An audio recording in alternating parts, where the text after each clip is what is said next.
Hello, welcome to the KAPOW radio show. Today's date is Monday, May 13th, 2017. We're going to continue in our studies in Enoch and the scriptures. And today we want to talk about from Noah to Armageddon. From Noah to Armageddon. And there's a portion here in Enoch from chapter 54 up through chapter 55 that talk about the times of Noah and the punishment and judgment that came then, and it compares it and relates it to the end time judgment of Armageddon. Of course, we all remember the words of Jesus when he said, like the days of Noah, so will be the coming of the Son of Man. Here we find in Enoch the same type of principle. Pretty amazing stuff. Once again, at the very least, 300 years before the birth of Christ was this type of book written. Of course, I believe it's much, much older. Absolutely believe it. Absolutely believe. The more I study this, the more I'm convinced this is the book for the end times that really opens up our New Testament teaching and what to expect. I don't think I've been more excited about the return of the Lord in my whole life. And it wasn't a fault of my own. It's just that, when you follow prophecy as it comes down from teachers and Bible teachers and stuff, it's very confusing. And those things that I don't understand, you just put aside. And it's like, well, I don't understand it, so I can't really delve into it. And of course, that causes, some unbelief or disbelief in a lot of things. But as I begin to study Enoch and compare it with the scriptures and see these things opened up, then you begin, hey, what I did here back then, that was correct. I need to rechange my thinking. Or what I used to think this way is not correct. I need to rechange my thinking. So you always have to have an open mind and open heart and align it with the scripture. That makes sense. But anyway, so we're going to talk about Noah and the flood and Armageddon. Okay, so let's begin. In chapter 54, verse 1, I'll read Enoch. And once again, I'm using this translation / paraphrase from John D. Ladd. There's more scholarly works out there. In fact, I found one from, what's his name? I want to give this to you in case you guys are interested in this. His name is George Nicholsburg. It's like the latest scholarly work on Enoch. And he has if you go to Amazon, he has 3 books. It's kind of confusing. But the one I got is the commentary. It's something like 640 pages long. It's a scholarly commentary. I mean, this guy's a scholar. And it sells for $76, so it's not cheap. But, that's worth it for me because I love this stuff. So they say it's the best translation. He's used the Ethiopian First Enoch. He's used the Slavonic, the Greek, the Aramaic, the Hebrew. He's put it all together and try to put together the best translation that so far we have, and a commentary on those words. The other, he has a 184-page book of Enoch. That's not the commentary, but just the translation for $17.98. So you got to be careful which one you get. So $17.98 doesn't include the commentary. And then he has an older work that, and I got that one also, that has the earlier chapters of commentary. So anyway, I got off my wallet and spent some money, but and then I ordered another one from another guy. We'll talk about that later. That's not really a commentary, but it's a book that came out in March. Another scholar. But anyway, I know. I just find it that it's for the last days, and that's how he opens the book. He says this is for the blessed righteous ones who will be living in the last days. And here it is. It's resurging. And I'm just praying that a lot of people will find it and find the truths in it and realize just how close we are and separate more and more from the world. All right. Okay, so let me begin. Chapter 54, verse 1. Book of Enoch, it says, I then looked at another place and I saw a deep valley burning with fire. Okay, remember he's being translated by the angels and showing a lot of different things up in the heavenlies and in the middle earth and things like that. Verse 2, he says, the kings and rulers of the earth were thrown into that valley of fire. So right there, you have to ask yourself the question, who are the kings and rulers of the earth that Enoch sees thrown into a valley of fire? Well, I'm going to show you these are not human kings. This is not the president of the United States, and it's not the president of Russia or prime ministers. These are angelic beings. These are those hidden beings that have been running the show, running the earth since the flood, since the days of Jared, when they came down and mated with the daughters of men. That's really what it's all about. That's what Jesus Christ came to reverse, and he reversed that through his salvation. It's something that's imperative to understand so you do know what you're saved from and why you're saved from it. It's a reversal of Mount Hermon. It's a reversal of what the Watchers did. So that's who they are, because Enoch himself tells you in verse 5 who they are. It says, these are for the host of Azazel. Azazel. So that's who they are. They're not earthly kings. They're kings and rulers of the earth. Well, that helps you when you start reading New Testament passages and also Old Testament passages and other things. And it talks about the kings of the earth, the mighty of the earth. You know, they're talking about these fallen angels, these fallen watchers.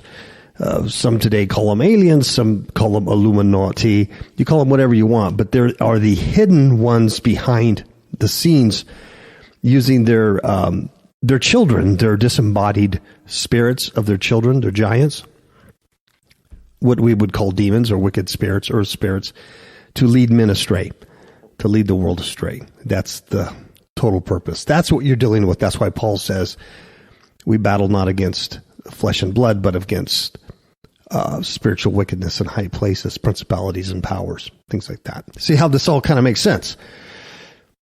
So in verse 2, like I said, the kings and the rulers of the earth were thrown into that valley of fire.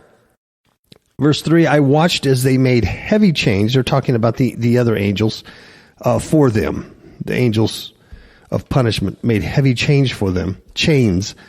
I asked the angel, quote, for whom are these chains made?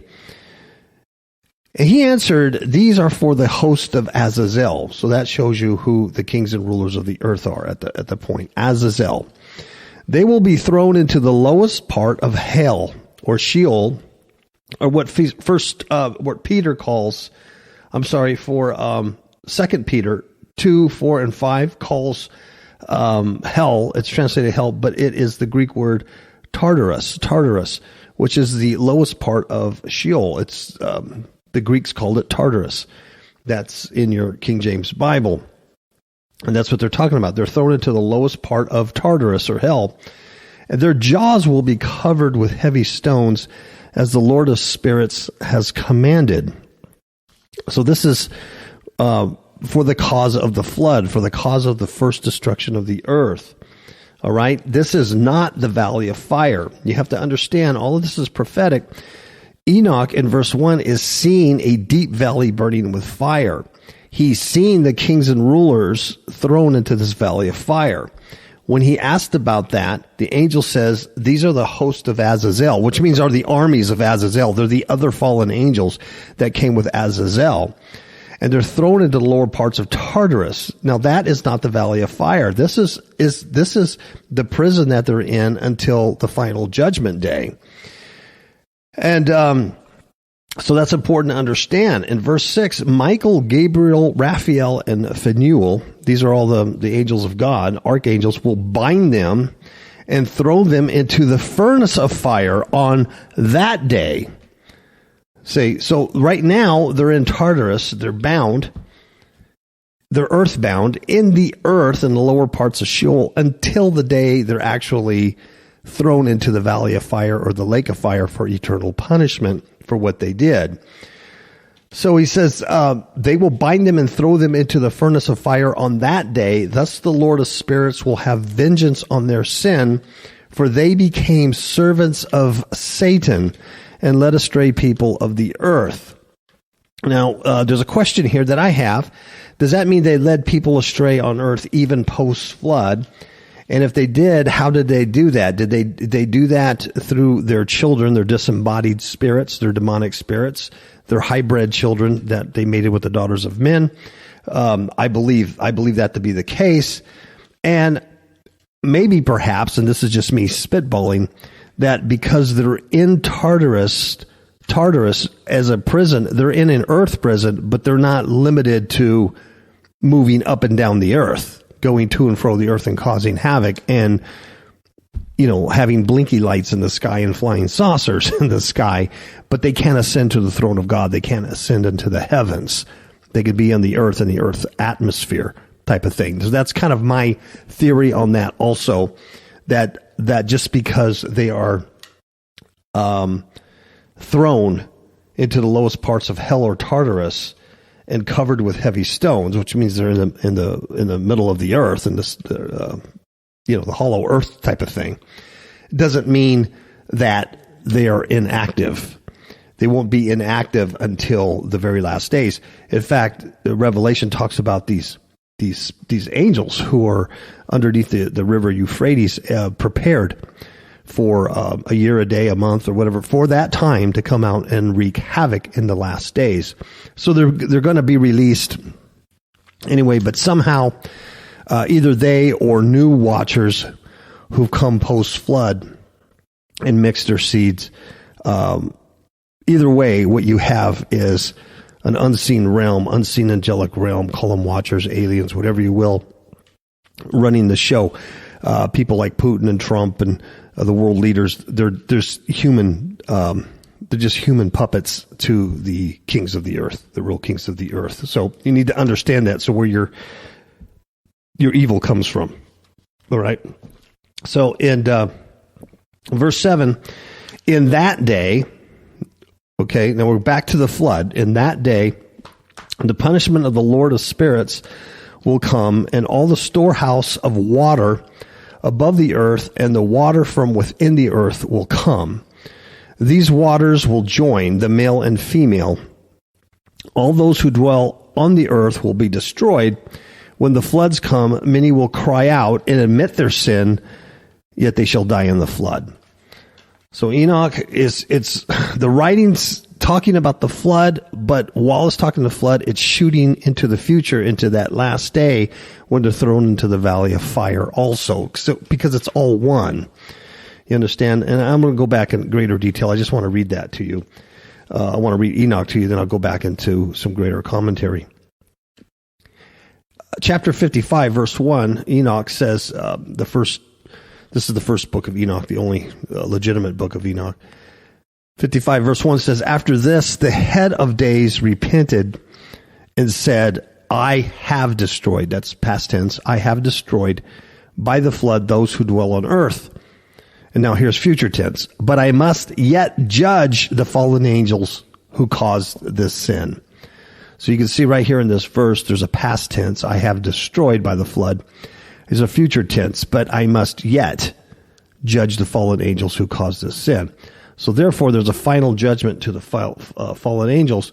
However, they are in Tartarus. These particular angels that their sin caused the flood, these particular angels are in Tartarus in the lower parts of Sheol. Like I said, Peter writes about that also in the New Testament. Verse 2, chapter 55, and he swore by his own name, I will never again destroy all men by a flood, but I will put a sign in heaven as a pledge between me and them forever. And that's the rainbow. And that's why you have the gay agenda and this evil agenda stealing that sign and making a mockery of it. They do a lot of things like that, stealing the things of God and mocking it. Verse 3, and by the way, like what I just said, you have to remember, we're still in the second teaching of Enoch, and this will end the second teaching of Enoch, but this whole second teaching is about the rejectors of God. This is what happens to those who reject God. So when I'm talking about the gay agenda and the rainbow, these are rejectors of God. This is what this is about also. So he says, I'll never destroy the world by a flood. I'll put a sign in heaven, a pledge between me and them forever. And that ends the talk of the flood. That kind of ends that right there. And then it goes on and it says, however, at my command, now he's talking back in the future, the day will come when my angels shall bind those fallen angels. This is still future tense, both for Enoch writing this.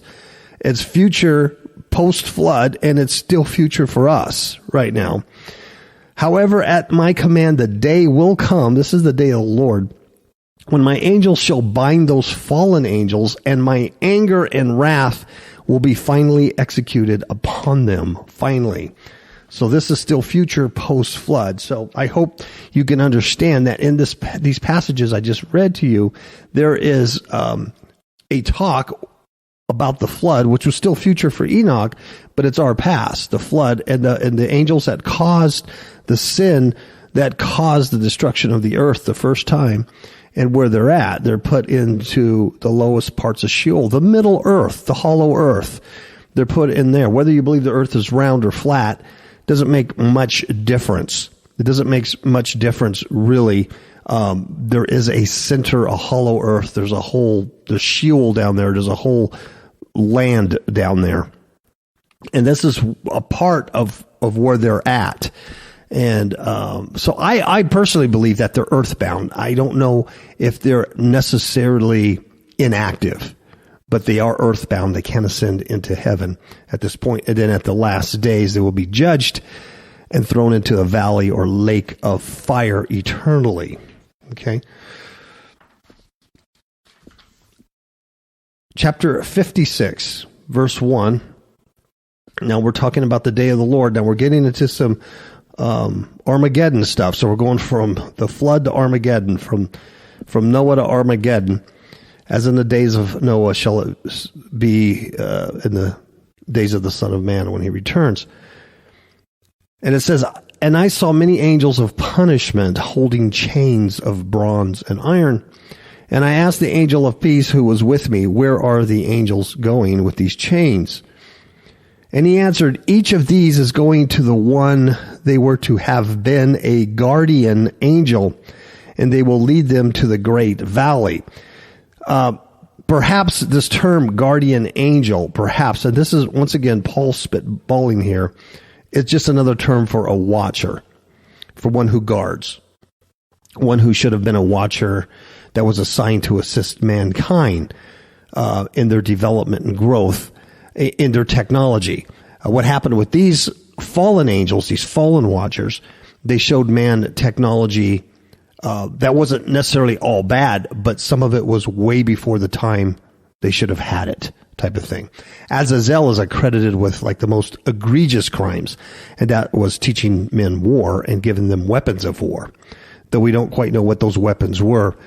I would imagine they were something similar to what we have today. There are places in India where there is what they call this is a fusion of such high heat in rock that it turns to glass. And also the ancient, Indian writings talk about flying machines. That's where you get the flying carpet and all this stuff. These weapons of war that go way, way, way back. So let me continue. And so they're going to get these angels. The angels of God are going to gather these angels that should have been guardian or, watching, and they're going to lead them to the great valley. And that valley shall be filled with these sinners. They're called sinners. And their days of causing others to sin will end there. So that makes me think that they're still causing others to sin today and not just pre-flood. That they're still part of sinning, which would make sense. It would make sense that after the flood, the atmosphere changed, the greenhouse effect changed, men started living much, much shorter period of times, the environment changed, and perhaps they could not continue on their hybrid program like they were before, but have taken years and years to perfect it.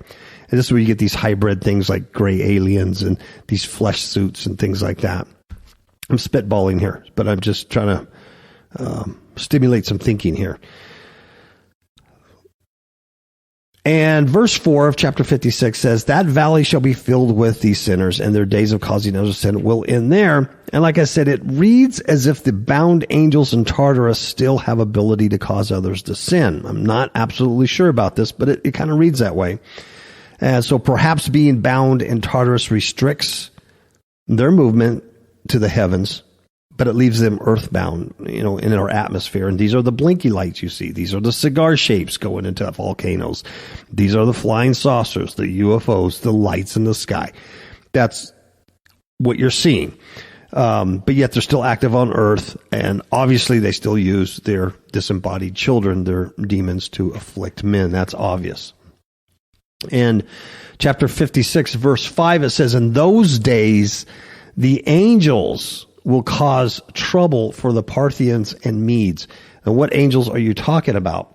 I think he's talking about the Tartarus fallen angels are released, and they're still active, but they're released to create havoc in those last days of the tribulation that brings on Armageddon.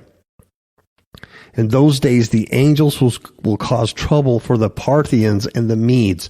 Where are those people located? Those people are located in the Middle East. In the Middle East, that's where Armageddon is. And an evil spirit shall come upon these evil rulers and cause them to leave their thrones. Now, I do believe those evil rulers are humans that are possessed of the devil. And they get influenced and caused to leave their thrones to go to war.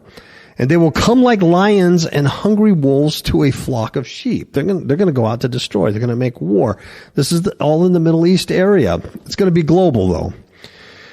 And here we talk about Armageddon in verse 6, chapter 56. They shall come to the land of my chosen ones and trample the land with their armies. Now, before you get all excited and see Israel here, this isn't Israel. The land of the chosen ones is not Israel. The land of the chosen ones is where Christ's army comes back to Armageddon to fight the beast, the Antichrist, the false prophet, and all these fallen angels. And they're finally destroyed. If you're not fighting now, spiritually, you're not in the fight now, you're probably not going to be fighting later on when you come back to earth as a warrior. I'm just saying, if you can't run with the footmen, you're not going to be able to run with the horsemen. If you can't serve God in a time of peace, like where we're at now, you're not going to serve God in a time of famine and war. It's imperative. Spiritual warfare is imperative.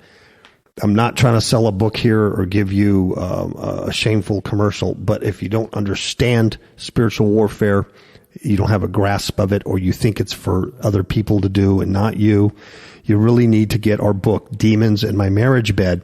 It's not about marriage. It's for everybody. We titled it Demon in the Marriage Bed because Lynn and I are married and we went through all this stuff and it had something to do with our marriage.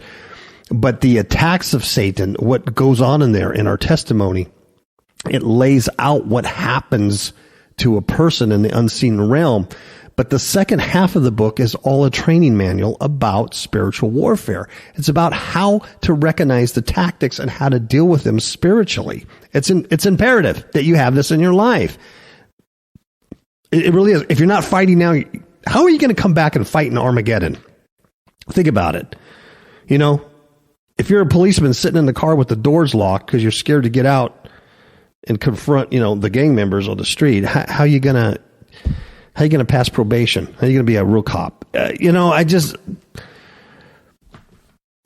just saying. So I'm not trying to give a shameless commercial plug, but our book, Demons in a Marriage Bed, you can get it on Amazon, or you can go to fifthhookmedia.com. It has all our books there. Read about it. It's dirt cheap. It's, I don't know, it's $10, $11. It's good stuff. All right. So, they shall come to the land of my chosen ones and trample the land with their armies. The land of the chosen ones is Armageddon. Christ is going to come back and fight, and you, if you're a Bible believer, warrior right now, are coming back with him. When they reach the city, these are the evil angels and the Parthians and the Medes, the kings of the earth, or the rulers that are stirred up, when they reach the city of my righteous ones, once again, that city is not Jerusalem. That's not Israel. That has nothing to do with the nation state called Israel today. That is Armageddon. That's where Christ and his army, they're the chosen righteous ones. You've been raptured at this point, and you're coming back in the last days in the battle of Armageddon to destroy or to assist in destroying all the evil. I think that's cool. I can't wait. They shall begin to slaughter, talking about the rulers, the evil rulers and kings that are influenced by these fallen angels that have stirred up the Parthians and the Medes. They shall begin to slaughter each other in confusion. Man will kill his neighbor, a son will kill his father or mother. This will continue until the dead bodies fill the city. This city is not Jerusalem, not Israel. Once again, it is Armageddon. And in that time, Sheol, that's the center of the earth, will open its mouth and swallow up sinners as the chosen watch. So the earth is going to split asunder. Isaiah talks about the earth splitting asunder. It splits in two. You know, when you're talking about man will kill his neighbor, a son will kill his father, Christ talks about that. Ezekiel talks about this. It's the valley. It's Armageddon. Okay, we're coming back to fight that fight. We are going to be part of the destruct. Don't you know that you yourselves will judge angels? That's what Paul told the church. I tell you the same thing. Don't you know that? We're going to come back and fight. Chapter 57, verse 1. After this I saw, check it out, as it were men in chariots. Not angels in chariots, men in chariots, flying in the sky, come from the east and west. Now, that's easy to look at that and go, God, those are airplanes. They're talking about jets. I think the book of Enoch goes well beyond human inventions and human things that we see. These are probably spacecraft or something bigger. It could be jets. It could be military jets or helicopters. But everything in Enoch's huge. I mean, the sky falls, the earth is split asunder. It's swallowing up people. They could be jets. It doesn't really matter. What matters is that Enoch sees, as it were, men in chariots flying in the sky, coming from the east and west. And then he says, these chariots made great noise, and a great shaking of the earth was seen and heard the whole day. This is the battle of Armageddon. This is a war. And guess what? Verse 3 says, and all will fall, all will fall, all will fall down and worship the Lord of spirits. How many?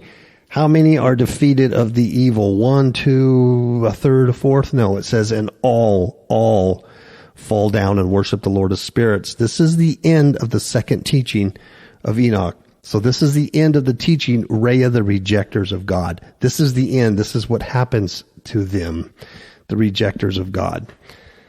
All right, so that is the total text of Enoch regarding from the flood to Armageddon. Pretty interesting. So I'm going to stop for a commercial break, and then we'll go into the commentary. I'm stopping at 28:50. Welcome to the Remnant Resistant. Welcome to the Remnant Resistant. Resisting and fighting the enemies of God. You're listening to the KAPOW Radio Show Network. What? And KAPOW stands for Kingdom Against Powers of Wickedness. You can hear all the shows on archive anytime or as an iTunes download. Our topics include the paranormal, the supernatural, and spiritual warfare. The KAPOW Radio Show is sponsored by Fifth Hook Media. Visit fifthookmedia.com to see our ebooks about spiritual warfare. That's FIFTHOOK media.com. Keep up the good fight. We are glad you joined the resistance.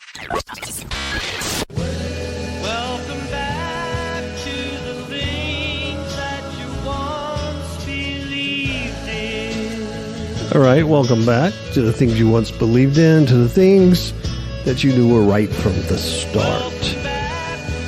Welcome back to KAPOW. All right. Okay, so many of you already know this stuff, but I'm going to go over it again very quickly. This is also in our book, Demons and Marriage Bed. There's a whole chapter on disembodied spirits and demons and their origin and everything like that. In the Bible, we're told a little bit about the fall of many angels that started some years before the flood. Everybody should be very familiar with Genesis 6, 1 through 4. The sons of God. They were angels. They were tempted by the fair women of the earth and sinned through fornication. If you hear the teaching that the sons of God were the sons of Seth, mating with the daughters of Cain, that is a lie. That is ridiculous. It's nonsense. It can be disproven scripturally, logically, intellectually. It's nonsense. Those are people who are afraid of the spiritual. Those are people who do not have the Spirit to reveal to them the truths of the Spirit. Nonsense. The sons of God, Ben Elohim in Hebrew, are angels. In Job, we have the sons of God on a certain day going before the throne of God. One of those sons of God, Ben Elohim, was Satan, who then was able to test Job's moxie. And he was walking to and fro the earth, but also up and down in the earth, up and down, which means the earth has a center, a hollow, whether it's flat or spherical, matters little. All right, sons of God. Enoch tells us there were 220 of them. There were 20 leaders of 10 each. They landed upon Mount Hermon, and they proceeded to try to corrupt the lineage of Adam and Eve. You know why? They wanted to stop the coming of the seed of the woman who would bruise the head of the serpent. That's our Jesus Christ. This is what it's all about. Christ came to destroy the works of Satan, to reverse Mount Hermon. Okay, you don't believe me, and you don't believe Enoch. Maybe you'll believe Josephus, the Jewish historian. Josephus says, and this is found in Josephus, the book of Antiquities, book 1, chapter 31. Josephus, book of Antiquities, book 1, chapter 31. Josephus says, many angels of God accompanied with women and begat sons that proved unjust, despisers of all that was good. These men did what resembled the acts of those the Grecians called giants. Josephus said that, historian. The Grecians called giants. What does that mean? When you read the Greek mythology of Zeus and Hercules and all the gods, the giants, the tyrants, there is a kernel of truth into those things. Those things existed. The ancients knew this. Only today are we stupid and don't realize our own past. It is to our detriment, because Hercules was a bad dude, right? You wouldn't want to face a Hercules. You wouldn't want to fight him, right? Well, guess what happened to his spirit when he became disembodied? He became a demon. Now that demon is visiting you at night. What are you going to do? You going to fight Hercules? I don't think so.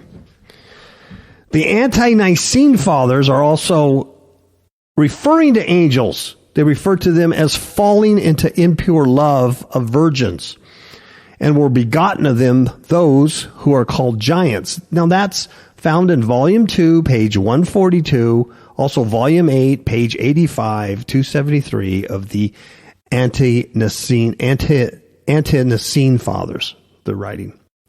In the Old Testament, the New Testament teach that angels committed sex sins, lived contrary to their nature. Obviously, we have Genesis 6, 1 through 4, which you should know very well. The sons of God saw the daughters of men. They were fair. They took them wives. There were giants or Nephilim in the earth in those days. Also after that, that when the sons of God came into the daughters of men, they bare children unto them. Also after that, after the flood, they did it again. They keep doing it. 2 Peter 2, 4 through 5 says, for if God spared not the angels that sinned, but cast them down to hell, which is the Greek word Tartarus, and delivered them into chains of darkness. Wow, that sounds just like Enoch and his chains that he saw. Interesting. Delivered into the chains of darkness to be reserved unto judgment. What? Judgment? That just sounds like Enoch, like the last days. They're thrown into the valley of fire. Go figure. June 6, 7. And the angels who kept not their first estate, but left their own habitation, he hath reserved in everlasting chains, under darkness, unto the judgment of the great day. That sounds just like what I just read you in Enoch. Yeah. And Jude 6, 7 continues. It says, even as Sodom and Gomorrah, going after strange flesh, giving themselves over to fornication. That's what was going on. Homosexuality is a direct demonic manifestation of someone who has demonic spirits in them. Disembodied Nephilim. It's a sign of the end. And we also are told in 1 Peter 3:19 and 20, by which also he, that's Jesus, went and preached unto the spirits in prison, which sometime were disobedient, when the long suffering of God waited in the days of Noah. That was 120 years, by the way, that God says, I will no longer strive with man. He is also flesh. And I give him 120 years. And 120 years later, there comes a flood. So God waited in the days of Noah while the ark was preparing, wherein a few, that's only 8 souls, were saved by water. So Jesus went down, and when it says he preached to them, he didn't save them or give them salvation. It's too late. He went and declared what happened. He triumphed over them. He said, guess what, fools? Here I am. Guess what I just did? Guess what I'm doing? You're screwed. That's what that's about. Enoch also talks about fallen angels. A lot of details. Let's go to Enoch chapter 106, 13 and 14. It says, for since my father Jared's day, the fallen angels have been sinning. They sin and are promiscuous with women. They have begotten children. Enoch 6, 1 through 6 says, and the sons of men multiplied upon the earth. Fair and beautiful daughters were born. The angels of heaven saw and desired them. They encouraged each other to come. Let us take these daughters of men to begat children for us. Semyaza, their leader, said, if you do this deed, I alone will have to answer to God for it. They all answered him and said, let us equally take any blame for this and then carry out our plan. They bound each other to curses to carry out their plan and share blame for actions.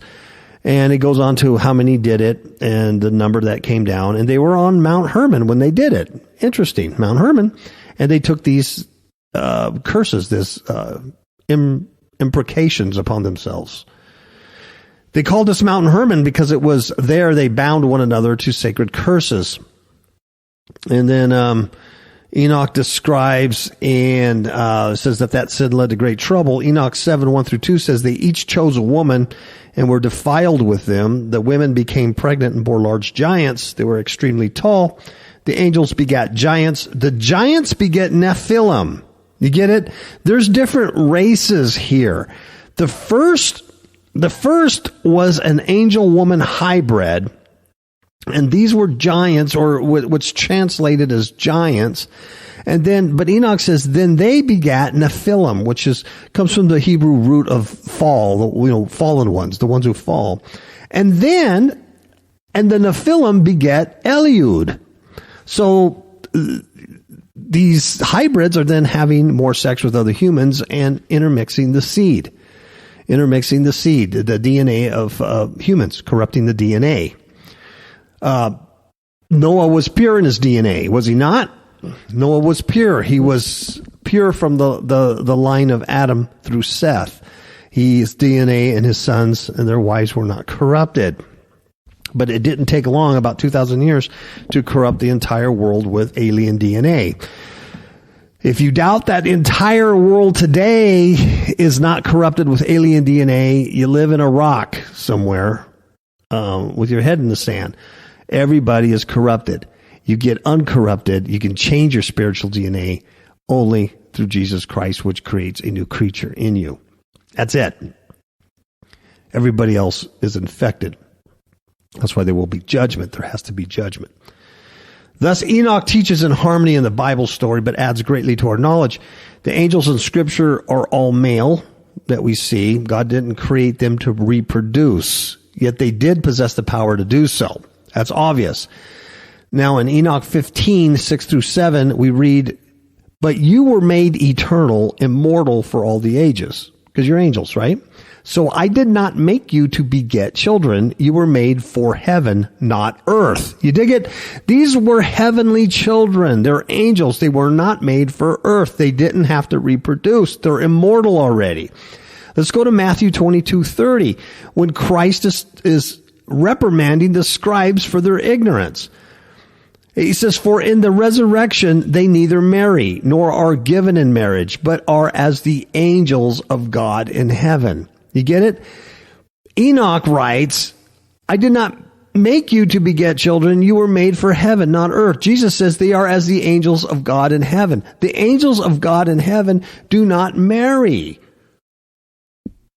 They're not given in marriage. They don't have to reproduce. That's what we're going to be like when we get resurrected. We're going to be like the angels of heaven, not like the angels that are now on earth that decided to leave their first estate. The purpose of marriage and the begetting of children is to replenish the earth. Since man is mortal, he needs to bear seed to carry on life. Jesus did not say that angels were sexless, only that they did not need to reproduce to carry on their existence. Adam was created male before Eve was created. God gave Eve to Adam so he wouldn't be alone on the earth. Together they beget the first of the ones that now have replenished this earth. The angels have no need to reproduce since they are eternal. Yet since they are all male, the possibility to reproduce is there. During Enoch's time, many were leaving their first estate and succumbing to temptation. Enoch 10, verses 11 through 14. Then the Lord told Michael, "Go tell Shemyaza and those with him who have corrupted themselves with women after you have seen your sons devour each other." What does that mean? War. They were giving a war. Just like the days of Noah, it's going to be like the days of the Son of Man. Look around you. They're killing each other. The liberals are fighting the conservatives, and the conservatives are fighting the liberals, and the countries are fighting this country, and this. They're killing each other. They destroy each other before the end. After you've seen your sons devour each other, you will be bound for 70 generations. This all ties in. I'll give a later teaching some weeks from now about the 70 weeks of Daniel. It ties into the 10 weeks of Enoch or 7-week theory, 7,000 years. It goes with the 70 shepherds. These all relate to the same thing from the beginning of creation to the end of time, but they're looked at different perspectives. In Daniel, this is for your people and your city. Talking about Israel and the Jews. Daniel 70 weeks, but it goes to the end of time. Enoch's 10 weeks are just incredible. 10 weeks of the history of mankind. We're going to get in that probably 3 weeks, Lord willing. So he says you're going to be bound for 70 generations. It goes with that. Under the heels of the earth until the day of judgment has come. So they're bound there. Whether they're active or inactive, I don't really know. I know demonic spirits are, and then there were other watchers who came after the flood and did the same thing. Maybe they're the ones that are active. But what I do know is on that day of judgment, they will be sent into the abyss of fire, that valley of fire, and have torment in their eternal prison. Then Shemyaza will burn and see eternal destruction with them. See, these angels sought forgiveness, because they had seen God in his power. His holiness. They knew their sin, but they did it anyhow. There's no atoning to pay for their sins. God provided for mankind, but God gave no forgiveness to the angels. It goes on. Enoch 13, verses 4, and then 7 through 8. They asked me to write a prayer petition to the Lord, asking his forgiveness. They wanted me to deliver it to the Lord, sat down by the river of Jordan. He goes on. The angels were trying to get Enoch to say, hey, petition God for it. We can't talk to him no more. We can't see his face. That's what I mean. They're like earthbound now. They can't get up there. Of course, God denied that. Yeah, Simyaza and all the ones that fell are going to be bound. Of course, Azazel was accredited the greatest sin for warfare. Let's see. The giants in Enoch 7, verse 4 through 5, the giants then begin to devour men. This is what happens when they hybrid. Then they begin to devour all kinds of birds, animals, reptiles, fish, finally each other's flesh. Here's cannibalism. And they drank blood. Here's vampirism. You listen to Freedom Friday, our last show, we talk about cannibalism and blood.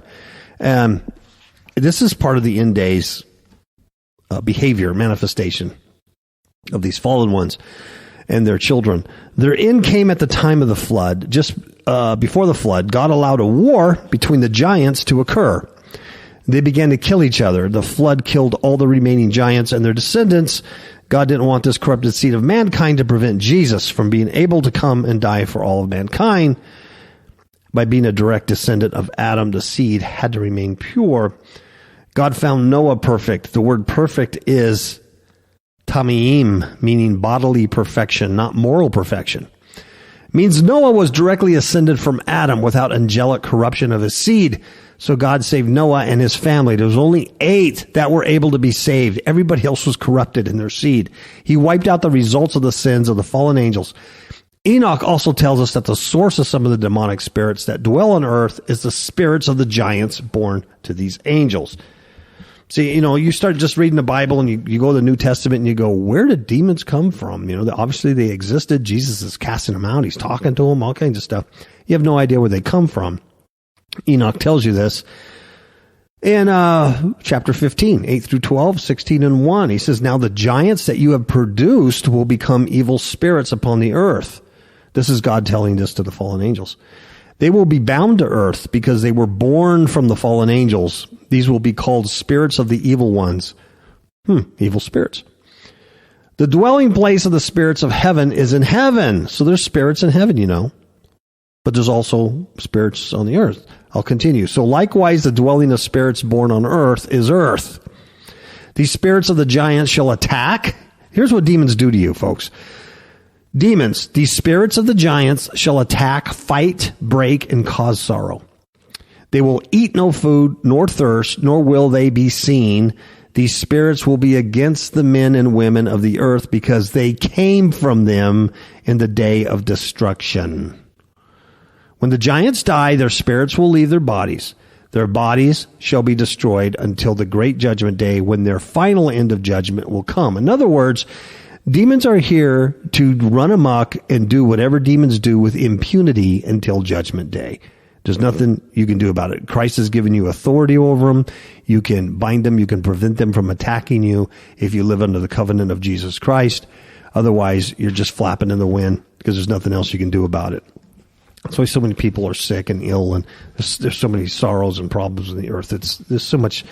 They're here to destroy. That's what they do, and they hate humans. They hate humans. The source of demonic spirits has always intrigued mankind. And why do they hate us so much? Why do they desperately want to inhabit the body of a person? Because they're disembodied. That's why. God didn't create them. You know that. The fallen angels created demons by having sexual relations with human women, creating some creature, some giant, and then when they die, they're part immortal already, part human, part angel, part human. God never created that. So Enoch answers these questions. The angels gave birth to these evil spirits. They'd been wicked giant beings who hated mankind. They ate men. They drank their blood. They consumed everything. And now their spirits, these same people, these same creatures roam the earth. And they miss having their own body, wouldn't you? So they seek to possess a body. Demonic possession's been a problem of this world for many centuries.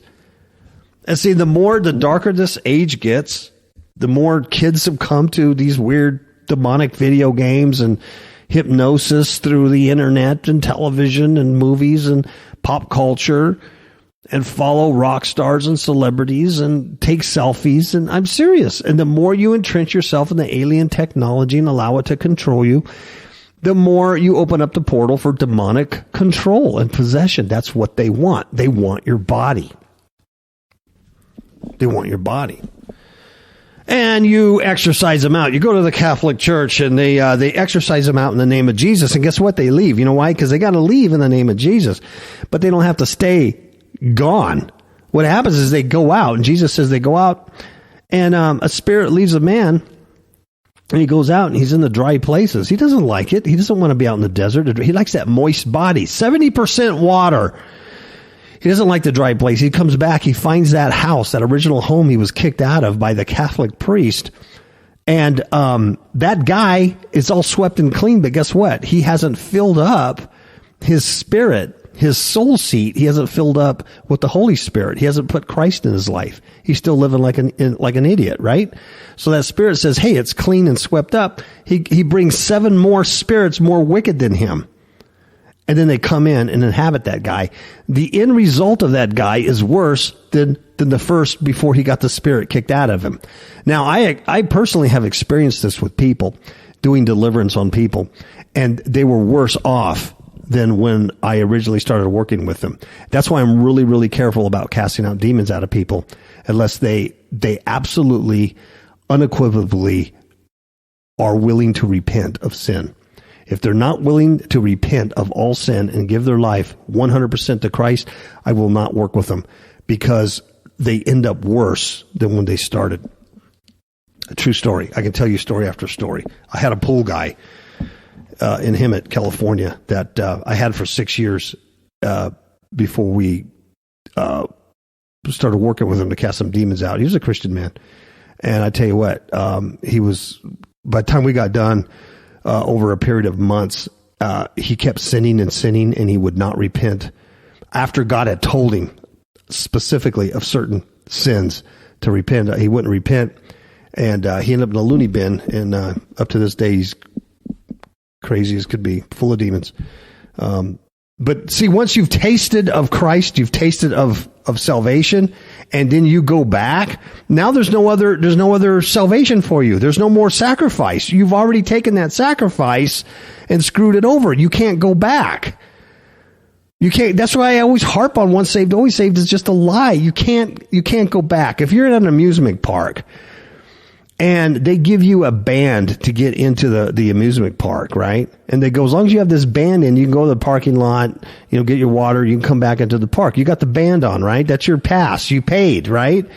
But then you go out in the parking lot and you go, I don't need this band. You take the band off your wrist and you do your thing. Then you try to get back in. You can't, because the price has already been paid.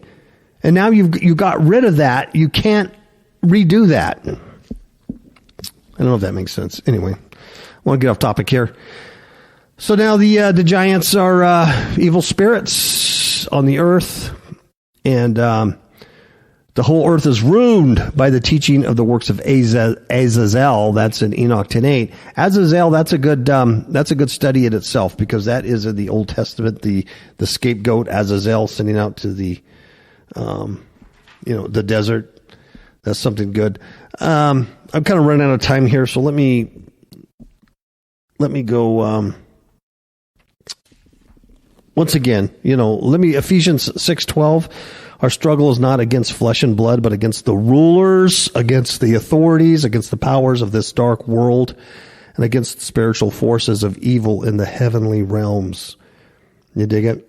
They're fallen angels, there's demonic spirits, there's earthbound spirits. They're all around us, and their whole job is to destroy you. The devil knows the signs of the times. He knows that the time is near. Believe me, he knows that. He knows that. And the first coming of Jesus Christ, the scriptures say, had they known what was going to happen, they would have never crucified him. See, because they played right into God's plan. Okay, so let me go back and talk about those end days of Armageddon. The day will come when the angels will bind those fallen angels and be executed and stuff like that. But that the last days, these things are going to be re-released in the very last days to cause all kinds of havoc They're going to get the Middle East all up in arms.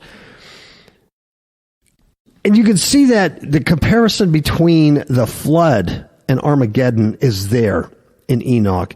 And it's also there when Jesus says, as in the days of Noah, so will be the coming of the Son of Man. It's not just about eating and drinking and being busy and not paying attention to when the flood comes. It's everything that was going on in the days of Noah. Also the days of Sodom and Gomorrah, where they're going after strange flesh. It's angel mixing with human. Even Daniel says about that fourth kingdom that's different than all other kingdoms. When it gets to the toes and they're mixed with miry clay and iron, that they mix their seeds. The kings of the earth in those days, I already established who the kings of the earth are. They're the angels. In those days, mix their seed with men. And that's why it's partly strong, partly weak. And I absolutely believe that's what you're seeing today. Our leadership sucks globally. There's everybody, they all suck. They're horrible people. Horrible people. The bound angels in the abyss, and Revelation talks about this under the Euphrates. They're going to be freed in the tribulation. They're going to wreak havoc on the world. At the coming of the Lord, the angels are going to bind these guys. They're going to put them in the valley of fire with their chains, and then they're going to get the white throne judgment, be punished forever. So the judgment of these angels, it begins at the flood, you see, because they're bound and put into Sheol, the center of the earth, and it continues through Armageddon, to the days of Armageddon. And then we see the chosen one, Jesus Christ, will be sitting on the throne. He's judging at the end of the tribulation. And he's throwing these into the valley of fire and Sheol. And after 1,000 years of millennial rest, then they're going to be finally thrown into the lake of fire for eternity, following that white throne judgment. And Azazel in Hebrew actually means strength of God, but there's a lot to read there in your Old Testament, Azazel, and about the scapegoat sitting out to the desert. Just a word of note here, when you're talking about these angels being released, one of the things that reminds me, and once again, I'm just spitballing, is it possible that CERN, trying to open up these parallel universes and these universes and portals and stuff, may have something to do with bringing these things out of Sheol? Could be. Could very well be. So what we do know is that darkness binds the fallen angels that are now in the abyss. They're in Tartarus. Like I said, are they still active in there or not? I don't really know. Or there are other ones, but we know they're down there. But following Armageddon, they will be led by God's angels to put in chains and taken to the valley of fire. And that's going to be close to the white throne judgment. And then they're going to wait their trial before God and then finally sent to eternal punishment in the lake of fire. And that's why the scriptures say that the lake of fire was not created for humans, but for Satan and his angels. So as a human to be thrown in there with these beings is just a very, very sad thing to happen, because it was not created for humans to be punished that way. Let's see. Jesus taught that the punishment of the scribes, Pharisees, and hypocrites would be greater than even these fallen angels. So, that's something to take, in account with false teachers. So we're talking about Armageddon. Let's talk about Armageddon a little bit before we close out. In the days of Armageddon, in the last days. Now, Armageddon, let's see, it's a valley. It's 184 miles long, totally. It's known as the Valley of Megiddo or Armageddon in Hebrew. It's also called the Valley of Jezreel in Joshua and in Judges. The Greek name for it is Esdraelon. It's a real place. So when Enoch says the land of my chosen ones and the city of my righteous ones, talking about Armageddon, when we return with Christ to fight that. Physically, it's in the great plain, the valley-like plain in central Palestine. It lies between Gilboa and Little Hermon on the east, interesting, and Mount Carmel on the west. It's normally thought of as a triangle-shaped area near the top of Palestine, an area about 15 miles by 15 miles by 20 miles.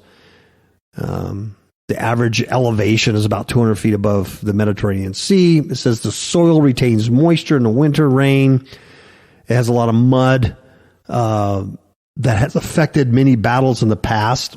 They say crops grow to a fantastic size in the area. The trees don't really flourish on the plain, but on the borders, they really do. A lot of really nice trees. And they say that there's not been an area where more blood has drenched the land than this area, Armageddon. Gideon's 300 fought there. Elijah slew the many prophets of Baal there. Philistines fought Saul and his sons there. Jehu defeated Ahab there. Many, many more battles have been fought in this valley. So it's a valley of blood. It's a place of war. The idea of preparing for war is to sanctify, it's the religious rites to sanctify the war by making sure it was the will of God to do battle. And Isaiah even says that God calls his saints and his army, his consecrated ones, in Isaiah 13, 1 through 5. So when you're reading Enoch and it says the land of my chosen ones, you can say the land of my consecrated ones, the city of my consecrated ones or righteous ones. So it's a battle cry. It's us. In the Old Testament, the Ark of the Covenant preceded the army battle. A lot of times they consulted a prophet or a man of God before they went to war. The king often addressed the host before the battle. A trumpet sounded before the battle that signaled the call to arms. Priests often led the army, following the Ark of the Covenant, singing praises to the Lord. And all this was like preparation for the warfare of that day. And in coming back with the Lord to fight with him at Armageddon against the Antichrist and his cohorts, human, angelic, and a mixture of the two will likely have similar preparations. So you can imagine that. So we want to be prepared to fight. We want to prepare to come back. Like I said, if we're not fighting now, how are you going to fight then? You're not going to understand. If you don't start to understand now, you're not going to understand then. And I realize I'm preaching to the choir for the most part, but I'd like to remind everybody, because we have a different variety of listeners. They're at different levels spiritually. And I think a lot of people listen to this show as kind of entertainment, and maybe they don't take things real serious, but we're really serious about this. So, I'll end you with that the end result of the battle of Armageddon is that all survivors must fall down and worship the Lord. That's the end result. And, this ends the second teaching of Enoch about the rejectors of God. They're going to face Armageddon. These fallen angels and their human cohorts, hybrid mixtures, demons, they're all going to face Armageddon, the judgments to come. It's all waiting for them. God may delay the judgment on those who reject, but they will face judgment. God's mercy is beyond our comprehension. That's why time has gone on as it has, because of his grace and mercy. But there's a day all are going to face that judgment. And these wicked ones, if they continue to reject the conspiracy of the devil to stop the Messiah from coming, it began with the angels at Noah's time. They wanted to mess up that seed of the woman. They wanted to totally incorporate the DNA of mankind into their angelic host. And they've done a good job of it. Today you can see that. If it wasn't for Christ changing people and giving them a new nature and making a new creature, we all got this serpent seed in us. So they wanted to stop Christ from coming. So they did that by having sex with women giving birth to giants, polluting the seed, meant to corrupt the seed of woman. So a Messiah who could redeem mankind would never come. And that beginning of this conspiracy, it continues today with even more and more fallen angels and corrupted evil spirits still working to defile mankind and hoping to defeat the Messiah in his second coming. But we know that's an utter fail. It's an utter fail. There's no way they can prevent that. Even with all the technology and all the nonsense that's going on today, all the artificial intelligence and try to live forever, the eating of blood and the science and go into space, escaping Earth. It's not going to work. We're all going to end up in Armageddon, either on the Lord's side in his army or on the other side. That's where it all leads. From the flood to Armageddon, from Noah to Armageddon. And that is the end of today's message. God bless you all. Chew on it, think about it, do some of your own research, look into some of these scriptures, and we'll talk to you soon. All right, good night.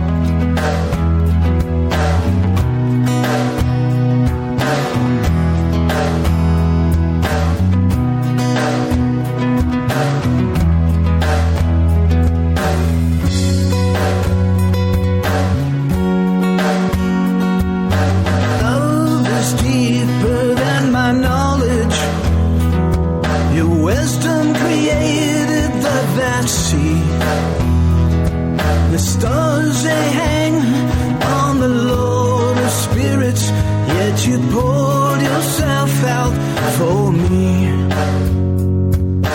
What can I ever offer? What sacrifice can I bring to a God so vast and mighty? Yet you sacrificed all for me. So I pour me out just like the water.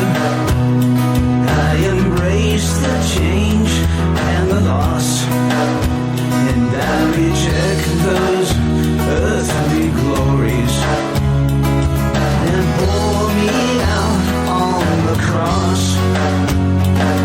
I break me heart just like a vessel, like the oil of life fills the room. As the world sees me as being wasteful, yet I pour me out onto you. Your blood is stronger than any power. Your power makes eternity. And time and space are at the tip of your tongue, yet you poured yourself out for me. Who am I to bow down? How can I extol all your feats? To a God who spoke in creation, yet you sacrificed all for me. So I pour me out just like water. I embrace the change and the loss, and I reject all those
Your power makes eternity. Time and space are at the tip of your tongue. Time and space are at the tip of your tongue. Time and space are at the tip of your tongue.